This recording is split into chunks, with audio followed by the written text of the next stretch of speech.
আলিপুরের যে ঘটনা, আলিপুরে মুখোমুখি বিজেপি ও তৃণমূল, জেলা শাসকের দপ্তরের বাইরে ফের উত্তেজনা। একই সঙ্গে মনোনয়ন দিতে পৌঁছন অভিজিৎ দাস, সায়নী ঘোষ, আর একে অপরকে উদ্দেশ্য করে স্লোগান, পাল্টা স্লোগান চলতে থাকে তৃণমূল বিজেপি সমর্থকদের। আর অন্যদিকে আবার আলিপুরে যখন বামেদের মনোনয়ন জমা দেওয়ার পরিস্থিতি তৈরি হয়, সেই সময় কিন্তু মনোনয়ন ঘিরে ধুন্ধুমার। বামেদের মুখোমুখি তৃণমূল সিপিএম কর্মীদের মধ্যে তুমুল ধস্তাধস্তি। বাম প্রার্থীদের নিয়ে মিছিল গোপালনগরে পৌঁছতেই ধুন্ধুমার পরিস্থিতি তৈরি হয়। পরিস্থিতি সামাল দিতে রীতিমতন হিমশিম খেতে হয় পুলিশকে। মুখোমুখি অভিজিৎ দাস আর সায়নী ঘোষ, তারা যখন একই সঙ্গে মনোনয়ন জমা দিতে যান, ঠিক সেই সময় কিন্তু উত্তেজনার পরিস্থিতি তৈরি হয়। একে অপরকে উদ্দেশ্য করে স্লোগান তৃণমূল বিজেপির সমর্থকদের। আর এই পরিস্থিতি সামাল দিতে গিয়েই কিন্তু রীতিমতন হিমশিম খেতে হয় পুলিশকে। আর এখানেই একটা প্রশ্ন উঠছে যে কেন এত জমায়েত বাইরে?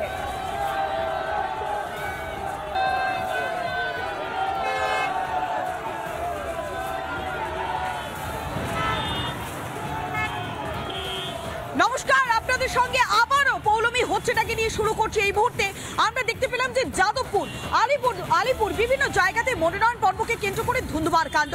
কিন্তু গণতন্ত্রের বড় উৎসব, ভোট উৎসব, সেখানে তো মনোনয়নপত্র জমা দেওয়াটা একটা স্বাভাবিক নিয়ম। কিন্তু সেখানে দেখলাম শাসক বিরোধী তরজা। একদিকে তৃণমূলের সঙ্গে সিপিএমের বচসা, ধস্তাধস্তি, আবার অন্যদিকে তৃণমূলের সঙ্গে বিজেপির প্রতিবাদ, বিক্ষোভ, সংঘর্ষ। রীতিমতো মনোনয়ন জমা দেওয়াকে কেন্দ্র করে আলিপুরে রণক্ষেত্রের চেহারা নিল। দেখুন আগে বিশেষ রিপোর্ট।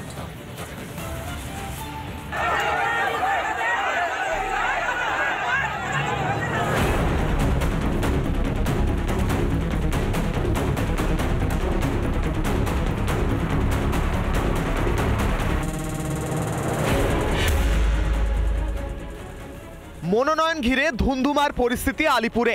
বিজেপি তৃণমূলের মনোনয়ন ঘিরে উত্তেজনা ছড়ায়। ডায়মন্ড হারবারে বিজেপি প্রার্থী অভিজিৎ দাস নমিনেশন জমা করতে আসেন যাদবপুর কেন্দ্রের তৃণমূল প্রার্থী সায়নী ঘোষ। আলিপুর জেলা শাসকের দপ্তরের বাইরে ছড়ায় উত্তেজনা। জেলা শাসক দপ্তরের সামনে পুলিশের তরফে সামগ্রিকভাবে ব্যারিকেড করে দেওয়া রয়েছে। ভেতরে অভিজিৎ দাস রয়েছেন, ডায়মন্ড হারবার বিজেপি প্রার্থী, তার পাশাপাশি যাদবপুরের তৃণমূল প্রার্থী সায়নী ঘোষ এসছেন, সঙ্গে রয়েছেন অরূপ বিশ্বাস সহ অন্যান্য প্রমুখ নেতৃত্ব। এবং সেই যখন সামগ্রিকভাবে গোটা ভিড় আসে, অর্থাৎ বিজেপি এবং তৃণমূল সমর্থকরা যখন এই নমিনেশনকে কেন্দ্র করে তারা যখন এখানে আসেন, সেই সময় দাঁড়িয়ে পরিস্থিতি কার্যত উত্তপ্ত হয়ে পড়ে। চলে স্লোগান, পাল্টা স্লোগান। এবং বিজেপির সমর্থকরা একেবারে সম্মুখ সমরে মেতে উঠেছেন। ডিসি সাউথের নেতৃত্বে একটা বিশাল পুলিশ বাহিনী একদিকে তৃণমূল কংগ্রেস সমর্থকদের দিকে রয়েছে যাতে তারা এগিয়ে আসতে না পারে, অন্যদিকে রাস্তার আরেক প্রান্তে দাঁড়িয়ে রয়েছে বিজেপি কর্মী সমর্থকরা, সেখানে পুলিশের উচ্চপদস্থ আধিকারিকরা রয়েছে।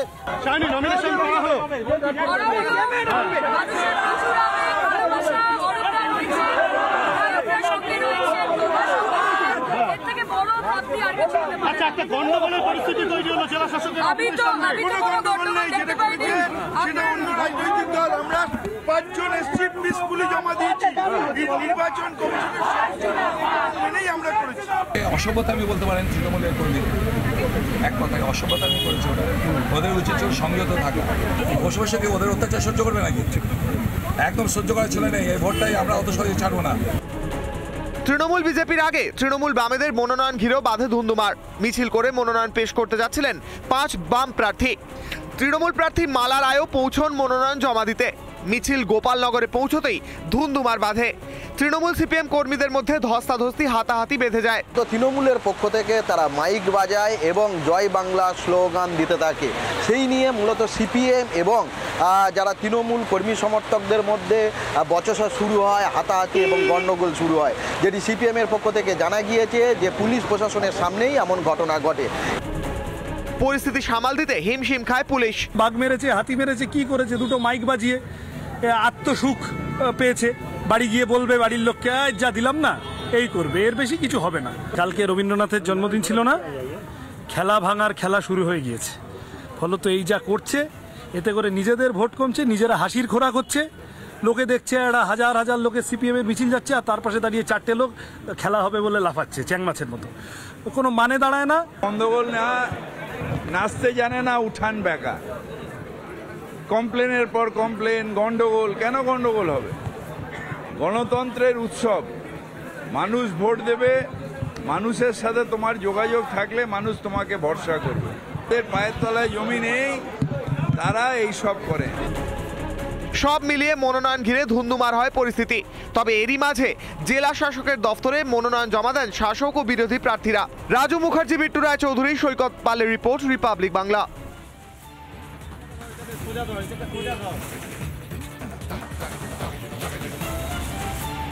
সত্যি তো ভোট উৎসব গণতন্ত্রের সব থেকে বড় উৎসব, কিন্তু সেখানে এই ধরনের পরিস্থিতি তৈরি হবে কেন? মনোনয়নপত্র জমা দেওয়াকে কেন্দ্র করে এরকম ধুন্ধুমার পরিস্থিতি। শাসক দল তৃণমূল কংগ্রেসের সঙ্গে প্রথম দফায় সিপিএম, আবার তারপরে বিজেপির সঙ্গে মুখোমুখি সংঘর্ষের ঘটনা, রীতিমতো ধস্তাধস্তি, বচসা। এই পরিস্থিতি কেন তৈরি হচ্ছে? এই বাংলা জুড়ে কি হচ্ছে আমরা আলোচনা করবো আমাদের সঙ্গে যে অতিথিরা রয়েছে। প্রথমে আগে তাদের সঙ্গে আমরা আলাপটা সেরে নেবো। আমার সঙ্গে রয়েছে এই মুহূর্তে রাজনৈতিক কর্মী রুদ্রাঙ্ক সান্যাল, স্বাগত জানাবো রিপাবলিক বাংলাতে। রয়েছে পৃথ্বীরাজ এবং একই সঙ্গে রয়েছেন সুপ্রদীপ বাবু, অন্যদিকে রয়েছেন বুলবুলি। প্রত্যেককে স্বাগত জানাবো রিপাবলিক বাংলাতে। প্রথমে সুপ্রদীপ বাবুর কাছে যাব। আমরা যে পরিস্থিতি দেখলাম, একদিকে সিপিএম এর সঙ্গে তৃণমূল, বিজেপির সঙ্গে Trinamool, common factor Trinamool BJP এবং একই সঙ্গে সিপিএম বারবার অভিযোগ করছে যে তৃণমূলের সঙ্গে বচসা, ধস্তাধস্তির ঘটনা বারবার ঘটছে শুধুমাত্র শাসক দল তৃণমূল কংগ্রেসের যে উস্কানিমূলক মন্তব্যের কারণে। কি বলবেন?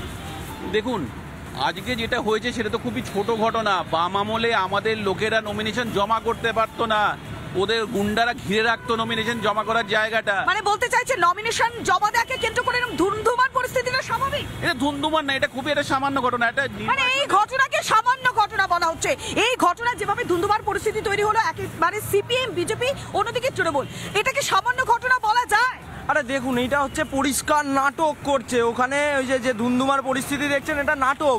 তার কারণ হচ্ছে মল্লিকার্জুন খাড়গে মালদার এক সভায় এসে বলেছে যে মমতা বন্দ্যোপাধ্যায় হচ্ছে আমাদের বিচার পরিবারের সদস্য।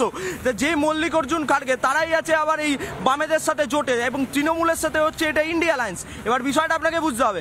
বিষয়টা হচ্ছে সন্দেশখালির ফেক ভিডিও বানাবার পরেও যখন মানুষকে রুখতে পারেনি, যখন তারা মানে নিজেরা বেসামাল হয়ে পড়ছে, নিজেরা মাটি কাটাচ্ছে এই মাটিতে, তখন এইসব নাটক করছে। মাটি আনাচ্ছে তৃণমূল, তাই কি এইভাবে বচসা এবং ধুন্ধুমার পরিস্থিতি তৈরি হচ্ছে? বারবার সবটাই সামান্য পরিস্থিতি তৈরি হচ্ছে। প্রার্থীরা যখন মনোনয়ন জমা দিতে যাচ্ছে, সবই তো পূর্ব নির্ধারিত, সেখানেই পরিস্থিতি। দেখুন, বারবার সন্দেশখালী যে ফেক ভিডিওটা বলছে না, আমি তো আপনাকে বলছি যে আমরা মনোনয়ন পর্বে রয়েছে, মনোনয়ন জমা দেওয়াকে কেন্দ্র করে ধন্যবাদ করি। মনোনয়নপত্র জমা দিতে গেছে, ওখানে সবাই পরিষ্কারভাবে বুঝে গেছে যে যাদবপুর বলছে সায়নী ঘোষ জিতবে। এটাই হয়ে গেছে এদের ভয়ের কারণ। এটা নাটক করছে। আরে কিছু করে তো ফুটেজ খেতে হবে, কিছু করে তো টিভিতে মুখ দেখাতে হবে না। এটা হয়ে গেছে এখন রাম এবং বামের পরিস্থিতি। কারণ ওরা বুঝতে পারছে যেখানেই যাচ্ছে দেখছে তৃণমূল প্রার্থী জিতবে, যেখানেই যাবে তৃণমূল প্রার্থী। এটা হয়ে গেছে ভয়। কিছু এটা পূর্বকল্পিতভাবে ওখানে ওরা একটা অঘটন ঘটানোর চেষ্টা করছে, ওখানে একটা ধুমধুমার পরিস্থিতি তৈরি করার চেষ্টা করছে। এর থেকে বেশি কিছু নেই।